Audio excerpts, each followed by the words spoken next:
ذرا تصور کیجئے، ایک گہری وادی ہے، رات کا وقت ہے، اندھیرا ہر طرف چھایا ہوا ہے، اور اس وادی میں آگ کی ایک لمبی گہری کھائی کھودی گئی ہے۔ وہ کھائی لہو سے بھری ہے۔ ایک طرف ایک ظالم بادشاہ اپنے اونچے تخت پر بیٹھا مسکرا رہا ہے، اس کے ہاتھ میں طاقت ہے، فوج ہے، حکم ہے، اور دوسری طرف مرد، عورتیں اور چھوٹے چھوٹے بچے اپنی باری کا انتظار کر رہے ہیں، اپنی موت کا انتظار۔ ان کا کوئی جرم نہیں تھا، کوئی چور نہیں کیا تھا، کوئی خون نہیں کیا تھا، ان کا ایک ہی جرم تھا، وہ اللہ پر ایمان لائے تھے۔ اور سب سے بڑی بات، یہ سب کچھ کوئی داستان نہیں، کوئی من گھڑت قصہ نہیں، یہ قرآن کریم میں موجود ایک حقیقی واقعہ ہے جو اللہ سبحانہ و تعالی نے خود اپنے کلام میں بیان فرمایا۔ تو سوال یہ ہے، اصحاب اخدود کون تھے؟ وہ خندق کیا تھی؟ اور اللہ نے انہیں کیسے تباہ کیا؟ قرآن مجید کی سورہ البروج جو 30ویں پارے میں ہے، ایک ایسی کہانی بیان کرتی ہے جو انسانی ظلم کی انتہا کو دکھاتی ہے، اور ساتھ ہی اللہ کے عدل اور اس کی حکومت کی بلند مثال پیش کرتی ہے۔ بہت قدیم زمانے کی بات ہے۔ اسکالرز کا قول ہے کہ یہ واقعہ ہمیار کی ریاست میں ہوا، جس کا علاقہ آج کا یمن اور نجران ہے۔ وہ وقت تھا جب اہل کتاب کی ایک حق پرست جماعت وہاں آباد تھی، جنہیں بادشاہ کا ظلم جھیلنا تھا۔ کچھ اسکالرز کے مطابق ذو نواس نام کا ہمیاری بادشاہ جو شرک کا پاسبان تھا، توحید والوں کا کھلا دشمن تھا۔ اس علاقے میں ایک جادوگر تھا جو اس بادشاہ کے قریب تھا۔ جادوگر بڑھاپا کی طرف جا رہا تھا۔ اس نے بادشاہ سے درخواست کی کہ اسے ایک ہوشیار اور ہنر لڑکا دیا جائے جو اس سے جادو سیکھے تاکہ اس کی جگہ لے سکے۔ بادشاہ نے ایک لڑکے کو چنا۔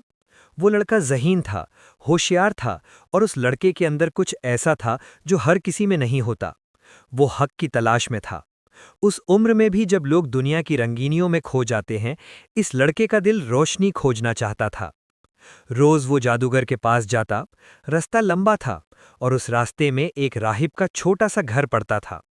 وہ راہب جو تھا وہ ایک مومن تھا، وہ توحید پر تھا، وہ ان لوگوں میں سے تھا جن پر اللہ کا خاص فضل تھا۔ لڑکا ایک دن راہب کے پاس رکا۔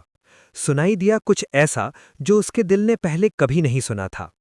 باتیں جو سچ لاگیں، باتیں جن میں روشنی تھی، کلام تھا جو سیدھا دل میں اترتا تھا۔ دھیرے دھیرے وہ لڑکا راہب کے پاس زیادہ وقت گزارنے لگا۔ جادو سیکھنے جاتا مگر دل میں توحید کی روشنی گھر کرتی جا رہی تھی۔ ایک دن راستے میں ایک خطرناک جانور تھا جس نے راستہ روک رکھا تھا۔ لوگوں کا آنا جانا بند تھا۔ لڑکے نے سوچا اب امتحان کا وقت ہے۔ اس نے ایک پتھر اٹھا کے دعا مانگی، اے اللہ، اگر راہب کی بات سچ ہے اور وہ تیرے چہیتے ہیں تو اس جانور کو ہلاک کر دے۔ پتھر آیا، جانور مر گیا، راستہ کھل گیا۔ وہ لڑکا اب جانتا تھا حق کیا ہے۔ راہب نے سنا تو کہا، بیٹا، آج سے تو مجھ سے بڑا ہو گیا، تو ایک بڑے امتحان میں پڑھنے والا ہے۔ جب بھی مشکل آئے میرا نام مت لینا، بس اپنے رب کا نام لو۔ وہ لڑکا جو اب ایک مومن بن چکا تھا، اللہ کے حکم سے لوگوں کی بیماریاں ٹھیک کرنے لگا۔ ایک نابینا تھا، لڑکے نے دعا کی، آنکھیں کھل گئیں۔ ایک کوڑھی تھا، دعا کی، شفا مل گئی۔ یہ خبریں آگ کی طرح پھیلیں۔ ہر طرف سے لوگ آنے لگے۔ ہر کوئی کہتا تھا اس لڑکے کے پاس شفا ہے۔ کچھ وقت بعد بادشاہ کا ایک خاص وزیر نابینا ہو گیا۔ اس نے سنا کہ ایک لڑکا شفا دیتا ہے۔ وہ بہت ساری قیمتی چیزیں لے کر اس لڑکے کے پاس آیا اور بولا، یہ سب تمہارا، بس مجھے ٹھیک کر دو۔ لڑکے نے جواب دیا، میں کسی کو ٹھیک نہیں کرتا، صرف اللہ ٹھیک کرتا ہے۔ اگر تم اللہ پر ایمان لاؤ میں دعا کروں گا۔ وزیر نے بات مانی، ایمان لایا، دعا ہوئی، آنکھیں کھل گئیں۔ وزیر جب بادشاہ کے پاس آیا، بادشاہ نے دیکھا کہ وہ دیکھ رہا ہے۔ بادشاہ نے پوچھا، تجھے کس نے ٹھیک کیا؟ وزیر نے کہا، میرے رب نے۔ بادشاہ نے کہا، کیا میرے علاوہ بھی کوئی رب ہے؟ وزیر نے بنا کسی خوف کے کہا، ہاں، میرا رب اور تیرا رب وہ ایک ہی اللہ ہے۔ بادشاہ کا چہرہ لال ہو گیا۔ وہ کرودھ میں تھا، لیکن اس سے زیادہ وہ خوف زدہ تھا، کیونکہ جب ایک مومن دل سے بولتا ہے تو ظالم کا دل کانپ جاتا ہے۔ بادشاہ نے وزیر کو پکڑ لیا، سخت اذیتیں دیں، مگر وہ ٹوٹا نہیں۔ آخرکار لڑکے کا پتہ بادشاہ تک پہنچا۔ بادشاہ نے لڑکے کو بلایا، اذیت دی مگر لڑکا درد میں رویا لیکن ایمان نہیں چھوڑا۔ بادشاہ نے سوچا اس لڑکے کو مار ڈالنا ہوگا ورنہ یہ میری پوری ریاست مجھ سے چھین لے گا۔ بادشاہ نے لڑکے کو ایک پہاڑ کی چوٹی پر لے جانے کا حکم دیا تاکہ وہ اسے وہاں سے گرا کے مار سکے۔ فوج پہاڑ پر چڑھی، لڑکا ان کے ساتھ تھا۔ اوپر پہنچے تو قدموں کے نیچے گہری وادی تھی۔ لڑکے نے آسمان کی طرف ہاتھ اٹھائے اور دعا کی، اے اللہ انہیں جس طرح چاہیں روک دے۔ اور پھر پہاڑ کانپا، فوج کے لوگ گرنے لگے، صرف لڑکا بچا۔ وہ واپس بادشاہ کے پاس آیا۔ بادشاہ حیران اور گھبرا ہوا۔ تیرے ساتھیوں کا کیا ہوا؟ بادشاہ نے پوچھا۔ لڑکے نے کہا، اللہ نے مجھے ان سے بچا لیا۔ بادشاہ نے دوسری کوشش کی، اس بار ایک کشتی میں دریا کے اندر لے جاؤ اور ڈبا دو۔ دریا کے درمیان لڑکے نے پھر دعا مانگی، اے اللہ جس طرح تجھے پسند ہو مجھے ان سے بچا۔ کشتی پلٹی، بادشاہ کے سپاہی ڈوب گئے۔ لڑکا کنارے آیا، بادشاہ کے دربار میں پھر حاضر ہوا، اکیلا۔ بادشاہ اور بھی سہم گیا مگر ظلم نہیں رکا۔ تب لڑکے نے خود بادشاہ کو ایک راز بتایا۔ اس نے کہا، میرے مارنے کا طریقہ صرف یہ ہے، سارے لوگوں کو ایک میدان میں جمع کرو، ایک درختوں سے بنائے کھمبا گاڑو، اپنی کمان میں تیر چڑھاؤ، پھر بسم اللہ رب الغلام کہہ کے چلاؤ، تیر لگے گا اور میں مار جاؤں گا۔ بادشاہ نے ایسا ہی کیا۔ لڑکا میدان میں لایا گیا، کھمبا تھا، تیر چڑھایا۔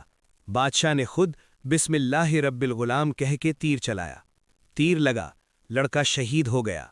لیکن اس لڑکے کی شہادت کے ساتھ کچھ ہوا جو بادشاہ نے کبھی سوچا نہیں تھا۔ میدان میں موجود تمام لوگوں نے ایک ساتھ کہا، آمنا برب الغلام، ہم ایمان لائے اس لڑکے کے رب پر۔ ایک پل میں پوری ریاست کا دل بدل گیا۔ بادشاہ کے لیے یہ ناقابل برداشت تھا۔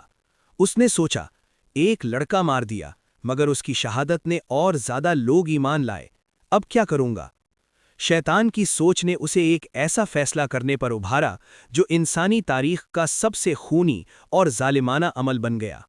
بادشاہ نے حکم دیا، وادیوں میں کھائیاں کھودو، انہیں آگ سے بھر دو، اور جتنے بھی مسلمان ہیں، جتنے بھی اللہ پر ایمان لائے ہیں، انہیں اس میں پھینکو۔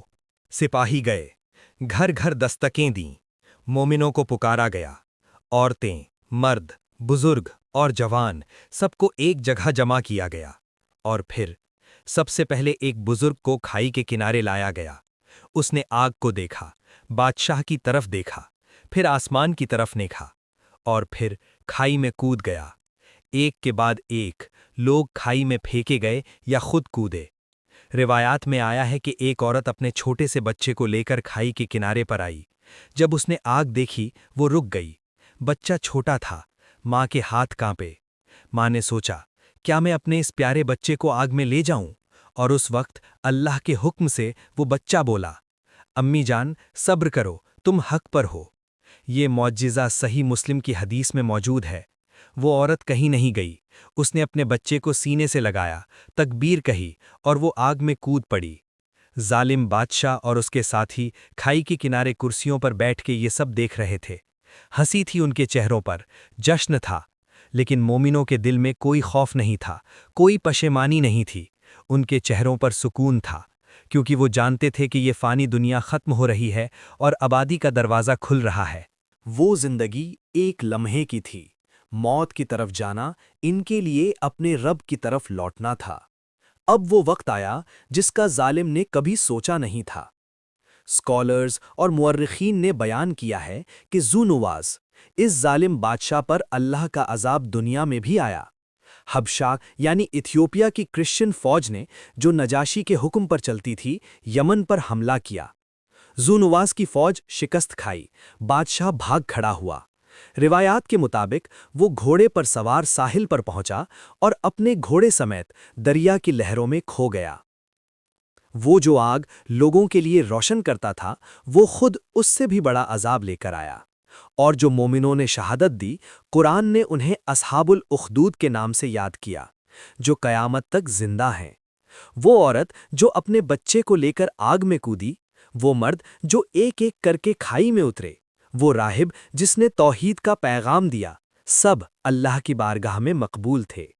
آج ان کے نام نہیں جانتے، ان کے چہرے نہیں جانتے، مگر اللہ نے انہیں اپنی کتاب میں جو قیامت تک پڑھی جائے گی ہمیشہ ہمیشہ کے لیے امر کر دیا۔ یہ ہے اللہ کا انصاف، یہ ہے حق کی طاقت، اور یہ ہے ایمان کی عظمت۔ پیارے دوستوں، اصحاب اخدود کا یہ واقعہ صرف تاریخ نہیں، یہ ایک میزان ہے، ایک میزان جو ہمارے ایمان کو تولتا ہے، جو یہ پوچھتا ہے جب ایمان کی راہ میں تکلیف آئے تم کتنا ثابت قدم رہو گے؟ وہ لوگ جو اس آگ کی کھائی کے سامنے کھڑے تھے، ان کے پاس دولت نہیں تھی، فوج نہیں تھی، حکومت نہیں تھی، کوئی بڑا نام نہیں تھا، لیکن ان کے پاس اللہ پر یقین تھا، اور وہ یقین انہیں سارے ڈروں سے آزاد کر گیا۔ آج ہم ایسے دور میں ہیں جہاں ایمان رکھنا مشکل نہیں، مگر ایمان کو زندہ رکھنا، اس پہ عمل کرنا اور اس کا اظہار کرنا ضرور چنوتیوں بھرا ہے۔ کچھ لوگ ایمان کو چھپا لیتے ہیں، کچھ دین کی بات کرتے ہیں، مگر جب تکلیف آتی ہے پیچھے ہٹ جاتے ہیں۔ ہمارے نبی محمد صلی اللہ علیہ وسلم نے جب اس واقعے کو صحابہ کرام کے سامنے بیان فرمایا تو ان کے دل بھر آئے۔ یہ واقعہ انہیں صبر، ایمان اور اللہ پر توکل کی تعلیم دیتا تھا جب وہ خود مکہ میں ظلم کا سامنا کر رہے تھے، اور آج یہ واقعہ ہمیں بھی وہی تعلیم دیتا ہے۔ آج کا عمل یہ ہے، سورہ البروج تلاوت کریں، اس واقعے کو اپنے گھر میں بیٹھ کر اپنے اہل خانہ کے ساتھ شیئر کریں اور اپنے اندر ایمان کو مضبوط کریں، کیونکہ وہ لوگ جو اللہ کے لیے سب کچھ چھوڑنے کو تیار تھے، انہیں اللہ نے جنت میں وہ کچھ دیا جو کوئی آنکھ نے نہیں دیکھا، کوئی کان نے نہیں سنا، کوئی دل میں نہیں آیا۔ اللہ ہمیں بھی ایمان پر زندہ رکھے، ایمان پر قائم رکھے اور ایمان پر موت دے۔ آمین یا رب العالمین۔ اگر آپ کو ہماری آج کی ویڈیو اچھی لگی ہو تو لائک، شیئر اور چینل کو سبسکرائب کریں، اور بیل آئیکن کو کلک کرنا مت بھولیں تاکہ ہماری آنے والی اگلی ویڈیو آپ تک آسانی سے پہنچ سکے۔ اللہ پاک ہم سب کو اپنے حفظ و امان میں رکھیں۔ کمنٹ میں آمین لکھیں اور ہمارے ساتھ جڑے رہیے۔